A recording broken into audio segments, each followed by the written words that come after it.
Good evening. I want to talk to everybody about the concept of the tensions between schools and religious activities, separation of church and state. Um, just so you know that schools and school people are considered functions of the state, and sometimes people forget that. And I don't really want to call this a lecture, as I just want to talk about the concepts the concepts that I've seen over almost 40 years in this school business. Um, Things that I've seen as a secondary principal, and where we often had issues dealing with religious concepts in public school. So I'm going to share screen here and talk about this a little bit. So I was an intro video here. When I was a principal, and the example here is that we would often have students that wanted to meet and pray around the flagpole, and it was an annual event. And I knew that it was perfectly fine.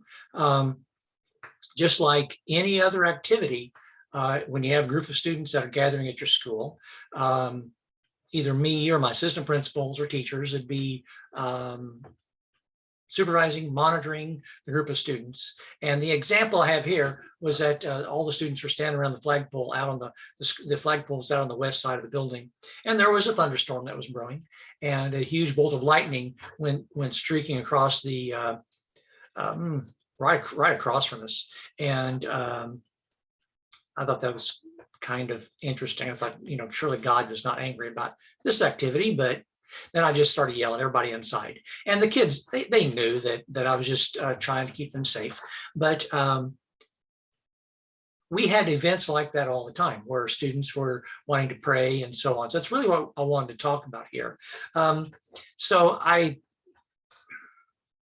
would hear fellow principals or teachers make statements about, people couldn't say bless you or Merry Christmas or things like that. And I would think, where did you learn your school of law?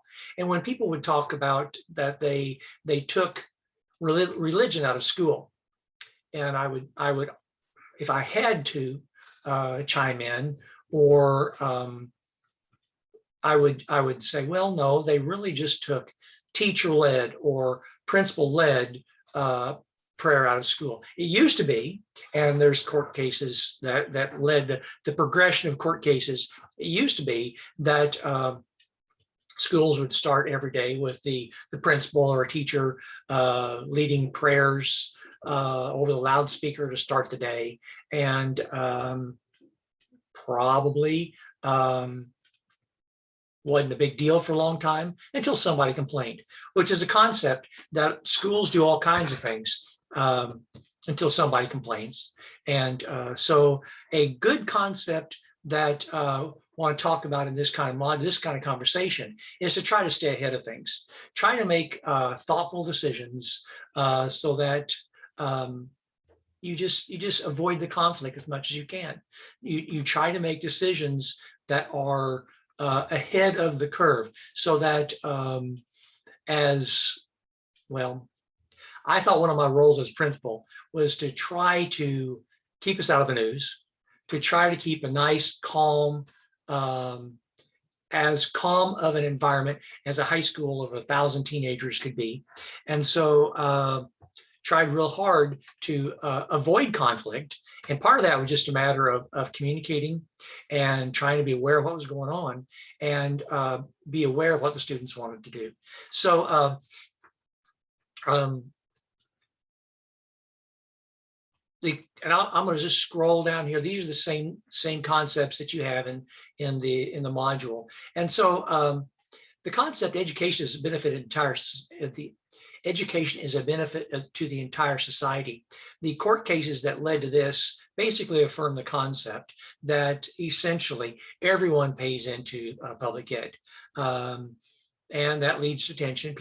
Even people that don't have kids in school anymore. Well, for example, where I live here, my daughter is a second grade teacher. I get, my wife and I get no direct benefit from the our property taxes that flow to the local school district, but we do anyway because that's just part of it. And it also good schools lead to good property values. That's kind of how I look at that. So there have been court cases to affirm the concept of the use of property taxes that everybody has to pay to public education. And that is a constant source of tension between different factions of society. And so people that don't have schools, don't have children in schools, people that send their students to private school, or people that homeschool are still paying property taxes into the local school district. And even people that are renting, the landlord pays the property taxes based on your rent that goes into it. So even if you're renting, you're paying for the local schools. So I'll slide down here a little bit. A big part of this concept is the First Amendment, which is talking about separation of church and state. Essentially, it talks about that the government, the federal government and the state cannot establish a religion. And so that is really where this conversation comes from. And so I want to come down here, the Lee versus Kurtzman. It's called the three-prong of the Lemon test. A lot of times in school law, the courts have given us tests, prong tests, standards that we use to help us make decisions as we are contemplating a new rule, a new procedure, that's something like that. The Lemon test has three prongs to help us stop and think about a proposed office, rule or procedure, board rule, policy, that kind of stuff. Three prongs. And so as you all or us are thinking about a new procedure, it must have a clearly secular legislative purpose. In other words, it is not, obviously, it does not to serve a religious reason as you're making the new policy. So the goal cannot be religious. The other one here is that it is prong two, it can neither advance nor inhibit religion. The concept is of trying to be as neutral as possible in this conversation, and to be as even-handed and fair, and to be as neutral, neither advance nor inhibit religion. Now, the third one, I think, is the one that often pops up more than anything. Talks about excessive entanglement. Is the new rule, the new procedure, the new policy going to entangle the school, entangle the teacher, entangle policies, entangle the principal in the religion of the aspect of it? And so the three prongs of the Lemon test help make these decisions about the policy to try to keep you ahead of the conversation when it comes to religion in schools. So the voucher part is vouchers in charter schools are ongoing conversations about the use of public funds to head towards places other than the traditional K-12 public education, the K-12 school district that might be, that may be near your home. And so the conversation is, and I know they talk about it, that the voucher or the money that if the local district spends X amount of dollars on public education, that the money goes to the parents, not the school, and then the parents spend it where they want to. And it's a back and forth discussion, and that's not really what I want to get into at the moment. There's valid points both ways. So I'm just going to keep scrolling down here. The big concept that when it comes to prayer in school, it needs to be legitimately, genuinely student-led. In the high school setting, that's not hard to do. If you have a religious-based student club, just ensure that the kids are running it. But of course, if you have 30 high school kids in a room in your school, you need to have a teacher standing in the back. That's just what we do. And the teacher I mean, nothing would keep the teacher from praying back there also. But the concept is the kids are running it, which you really think about it is really a good concept anyway. Kids running their activities, kids running their clubs. And so there are all kinds of religious groups.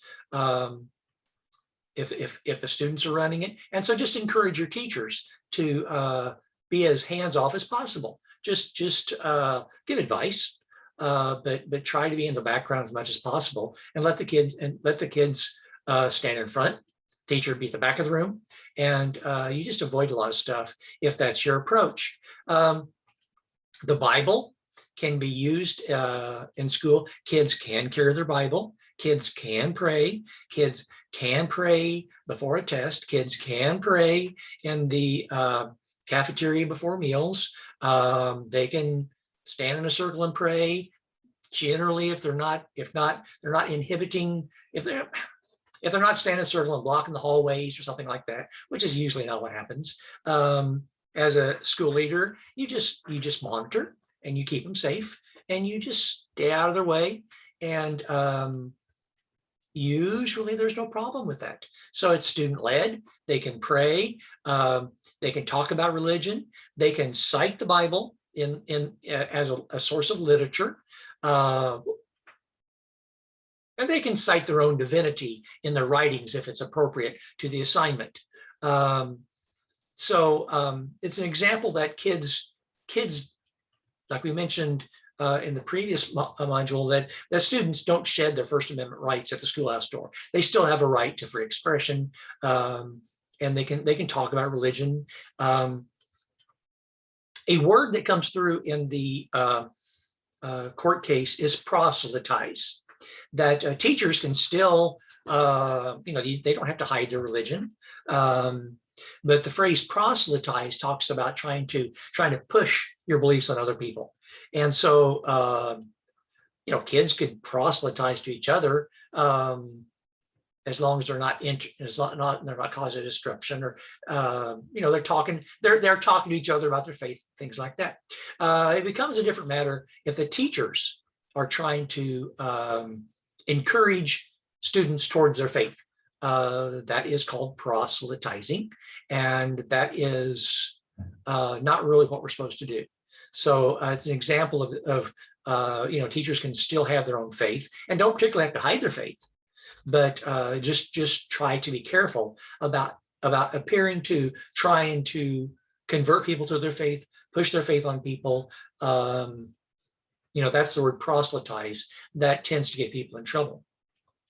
The next part's the module here. A big place where schools and school leaders get in trouble is around the holiday times.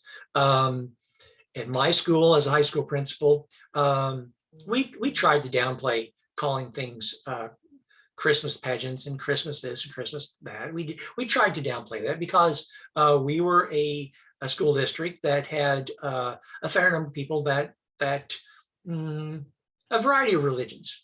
And to be cognizant of that, and to not make anybody feel like they weren't welcome. Particularly my vocal music instructors would, the music at the holiday pageants and so on often had a religious theme to it. But they tried to use religious themes from a variety of religions. So they weren't coming from one viewpoint. And so generally, when they try to do that, it avoids a lot of trouble. And so, but we didn't say that you couldn't have religious music.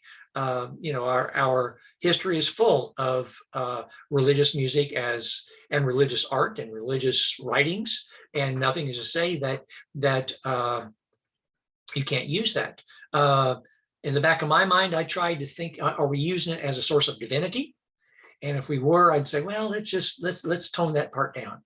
In essence, as a high school principal, my last setting, I was there for 10 years.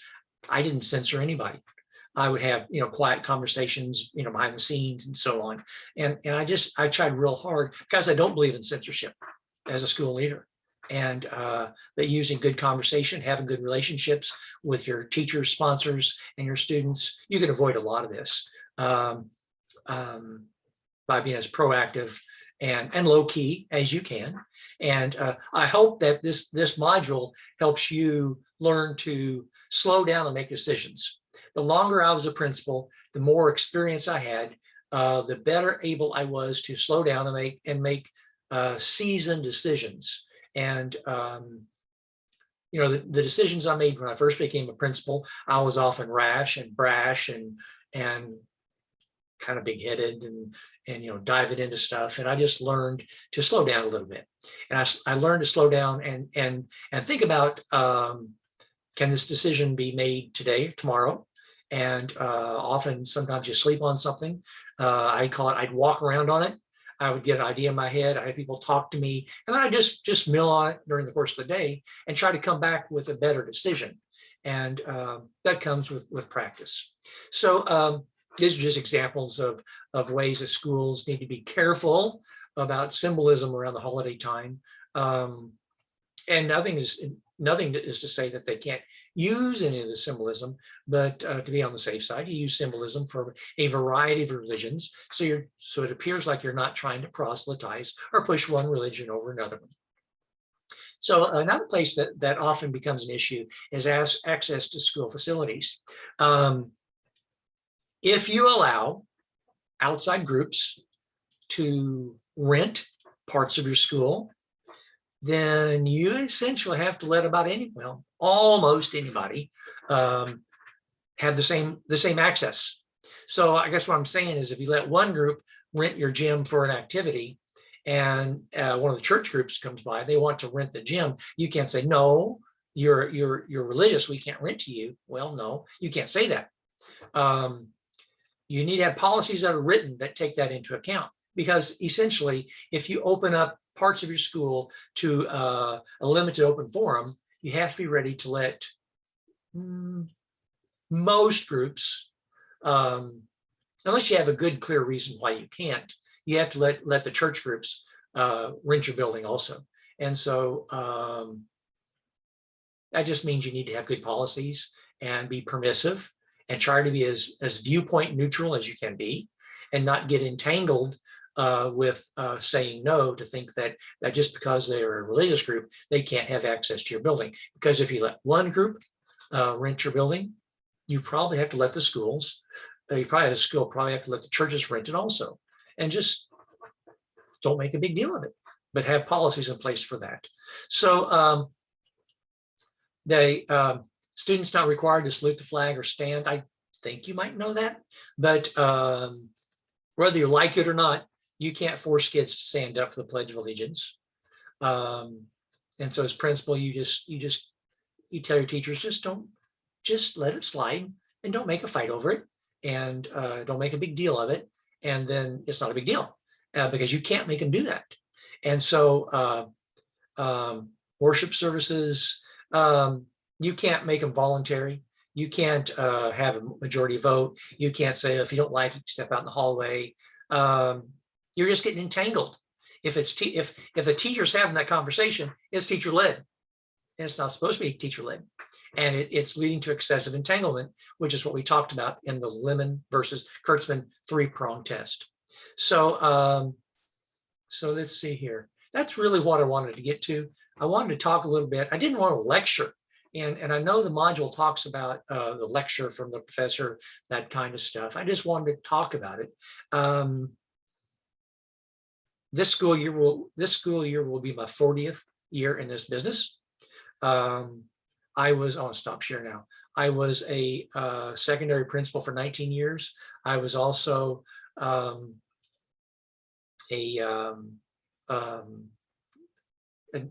department chairperson at the university for 3 years, which is like being a principal still. and I did that for 3. So over 20 years, I was involved in these conversations. So that's really where I wanted to come from. And I hope through this course, as we get through these concepts, it helps you learn to stop and think your way through things to help keep you out of trouble, and to help minimize the conflict. You're going to have plenty conflict in a school that you need to deal with as a school leader. And I think back on some of the things that some of the issues I fought, some of the things that I just went into, head on, blunt. I think, well, why did I do that? So part of that was being an immature high school principal. I was a high school principal when I was first 29 years old. And in hindsight, I didn't know much. And it just comes with learning and battle scars. And you learn to avoid that as much as you can. So email us if you have questions. And thank you. And I hope you find this module beneficial. Good evening.